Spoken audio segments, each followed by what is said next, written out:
प्रणाम दोस्तों, जय महाकाल काली। सबसे पहले आप सभी मित्रों को विगत नवरात्रि और दीपावली की हार्दिक शुभकामनाएं। दोस्तों, मैं दीपावली के शुभ अवसर पर लॉकडाउन खुलने के बाद हरिद्वार गया था और दक्षिणकाली सिद्धपीठ में अमर गुरुदेव बाबा कामराज जी के सानिध्य में उनके जीवंत साधना कक्ष में साधना करने का सौभाग्य प्राप्त हुआ। कुछ व्यस्तताएं भी थी, बहन की शादी और उसके बाद कुछ अन्य रिश्तेदारियों में शादी के कारण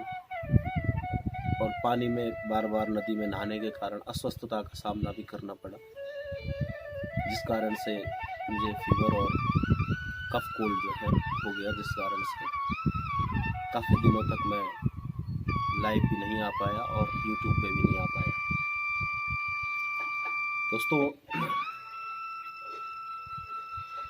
अभी भी मैं पूरी तरह स्वस्थ नहीं हूँ, अभी भी मैं अपने घर पे ही बैठा हुआ हूँ, कहीं आ जा नहीं रहा। लेकिन आज गला काफ़ी सही है तो सोचा कि हरिद्वार में जो दीपावली के शुभ पावन अवसर पर जो भी माँ दक्षिणकाली के सानिध्य में प्राप्त किया वो सभी आप सबसे साझा करूं, आप सबसे कुछ अनुभव अपने शेयर करूं।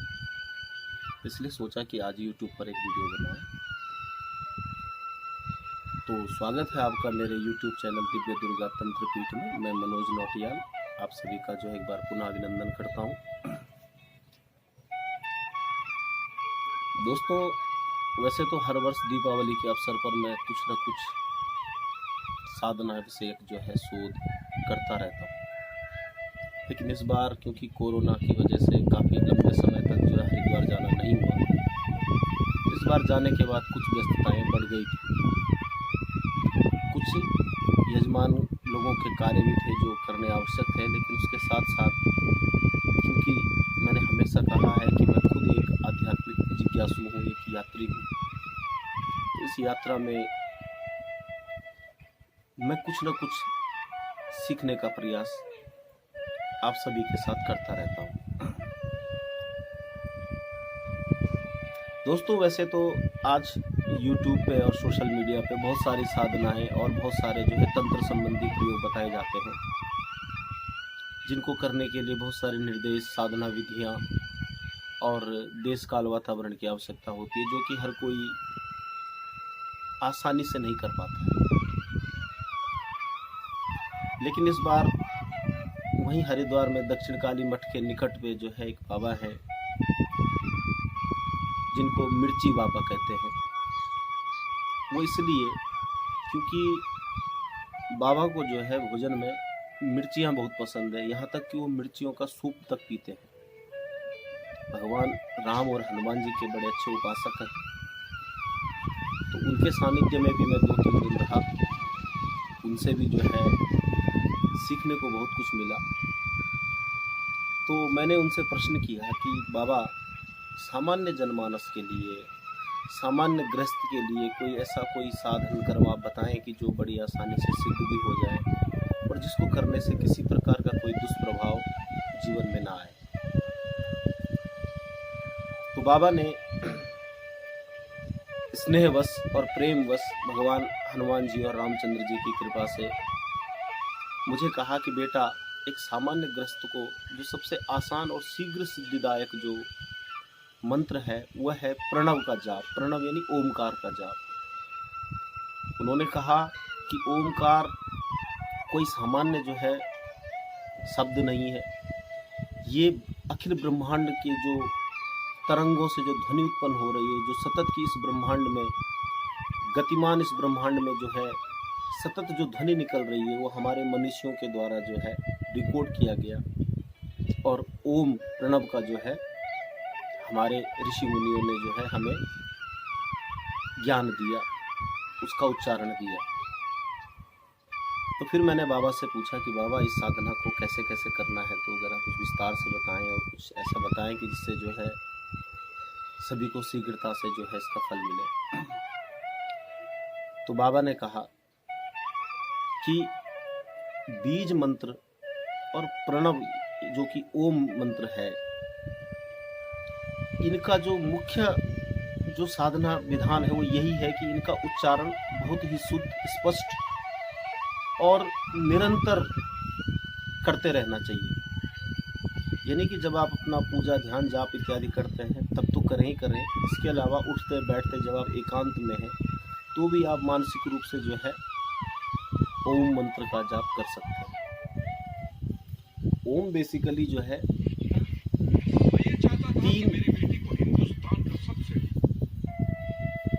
ओम मुख्यतः जो है 3 शब्द आ, उ और मा से मिलकर बना है, जिसमें आ जो तत्व है, आ जो शब्द है वो पृथ्वी की उत्पत्ति या सृजन का जो है द्योतक है, उ जो है पालन का द्योतक है और माँ विनाश का द्योतक है। और ये तीनों प्रक्रियाएं सतत इस प्रकृति में, इस अस्तित्व में चल रही है। ये चाहे आप एक अपने शरीर से लेकर लो, चाहे प्रकृति के विराट से विराट जो है स्वरूप में आप देख लीजिए, तो ये तीनों प्रक्रियाएं एक साथ कंटिन्यू चल रही है। तो बाबा ने कहा कि ओम का उच्चारण जो है बड़ी स्पष्टता से अगर आप करेंगे तो आपको पता चलेगा कि आपका शब्द जब शुरू होता है तो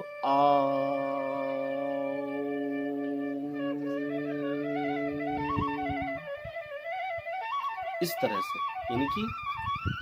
ध्वनि पहले आ से प्रारंभ होती है, फिर धीरे धीरे ऊ से आते हुए म पे जाकर के आपका मुख बंद हो जाता है। तो ओम का ये विधिवत जाप आप नित्य जो है सुबह शाम करें, जब आपको समय हो तब करें। तो बाबा ने कहा कि प्रकृति के किसी भी प्रकार का कोई सुख हो, चाहे आध्यात्मिक सुख हो, चाहे भौतिक सुख हो, चाहे सांसारिक सुख हो, सभी प्रकार के सुखों की प्राप्ति सिर्फ और सिर्फ इस प्रणव के जाप से की जा सकती है। फिर बाबा ने ये भी बताया, क्योंकि उनके आराध्य देव मैंने कहा कि भगवान राम और हनुमान जी हैं, तो बाबा ने यहाँ तक भी कहा कि यदि कोई चाहे तो सिर्फ राम का भी जो है दीर्घ रूप से जो है उच्चारण करके उसमें भी उसको धीरे धीरे जो है प्रणव का स्वर जो है सुनाई देने लग जाएगा। तो ये साधना बाबा ने कहा कि ये कोई भी साधक किसी भी अवस्था में, किसी भी वर्ण का हो, जाति का हो, संप्रदाय का हो, गोत्र का हो, बड़ी आसानी से जो है प्रारंभ कर सकता है। और धीरे धीरे जैसे जैसे ओम का जो गुंजार है उसके अंतस में जब वो उच्चारित होने लगेगा, जब उसकी वाइब्रेशन जो है हमारे इनर जो पार्ट्स हैं, जो इनर जो सोल है, इनर जो चक्रास हैं, उनमें जब जो है ये वाइब्रेशन धीरे धीरे हिट करती है तो शरीर में जो है, जिसको कि जागरण कहते हैं, आंतरिक जागरण कहते हैं, आध्यात्मिक जागरण कहते हैं, या जिसे सरल शब्दों में कुंडलिनी जागरण कहते हैं, तो ये बड़ी आसानी से और बड़ी शीघ्रता से जो है किसी भी प्रकार का कोई नकारात्मक प्रभाव दिए बिना जागृत होने लग जाता है। तो आशा है कि आप सभी जो है बाबा के इन गुरु वचनों को जो है आप पालन करेंगे, आप ओम की साधना, प्रणव की साधना करके जो है लाभ प्राप्त करेंगे। इन्हीं शुभकामनाओं के साथ मैं आज आपसे विदा लेता हूं और शीघ्र ही पूरी तरह स्वस्थ होकर के महाकाली और महाकाल के संबंध में जो अन्य अनुभव मुझे हरिद्वार में प्राप्त हुए मैं आपके बीच में रखूंगा। तब तक के लिए आप सभी जो है आनंद में रहें, सुख में रहें, शांति में रहें। जय महाकाल काली। नमस्कार।